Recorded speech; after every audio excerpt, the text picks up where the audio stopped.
ते त्यांच्या लक्षात राहील की नाही यावर शंका आहे. आता कल्याण डोंबिवलीतनं एक मोठी बातमी आहे. शिंदेंची शिवसेना आणि भाजप यांच्यातल्या वादावर पडदा पडल्याच्या चर्चा आहेत. डोंबिवलीतल्या एका कार्यक्रमात भाजप प्रदेशाध्यक्ष रवींद्र चव्हाण आणि उपमुख्यमंत्री एकनाथ शिंदे एकाच मंचावर आले. यावेळी खासदार श्रीकांत शिंदेही उपस्थित होते. यावेळी खासदार श्रीकांत शिंदे आणि रवींद्र चव्हाण यांनी हस्तांदोलन करत एकमेकांचं स्वागत केलं. त्यामुळे राजकीय चर्चांना मोठं उधाण आलं. नगरपंचायत आणि नगरपरिषद निवडणुकीदरम्यान रवींद्र चव्हाण यांच्या पुढाकाराने कल्याण डोंबिवलीत एकनाथ शिंदेंच्या शिवसेनेला सुरुंग लागल्यानं नाराजीचं वातावरण होतं. हे प्रकरण दिल्लीला अमित शहांच्या दरबारी देखील पोहोचलं होतं. यानंतर आता या वादावर पडदा पडल्याचं चित्र पाहायला मिळतंय.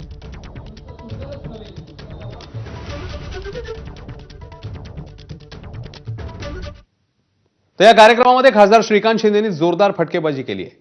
आपल्या मार्गात अनेकांनी खड्डे खणले, पण त्यांना आपण कामातनं उत्तर देतो असं श्रीकांत शिंदे म्हणाले. यावेळी त्यांनी शेरो शायरी देखील केली.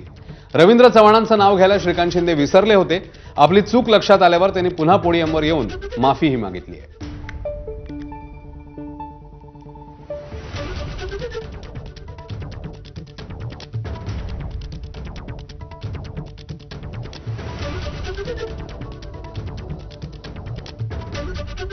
खूप अडथळे आले, खूप लोकांनी टीका टिप्पणी केल्या, खूप जे आहे खड्डे खोदायचं काम केलं, पण कधीच जे आहे खड्ड्यामध्ये जे आहे पडायचं काम जे आहे डॉक्टर श्रीकांत ज्यांनी खड्डे खोदले त्यांचं काय झालंय तुम्ही बघितलं. जे रोज टीका करत होते त्यांचं काय झालं बघितलं. मी कधी जे आहे टीकेला टीकेतून उत्तर दिलं नाही. डेव्हलपमेंटच्या नावाने खाली जे आहे काम करत राहिलो. मुट्ठी में कुछ सपने लेकर भरकर जेबों में आशाएं, मुट्ठी में कुछ सपने लेकर भरकर जेबों में आशाएं, दिल में है अरमान यही कुछ कर जाए, सूरज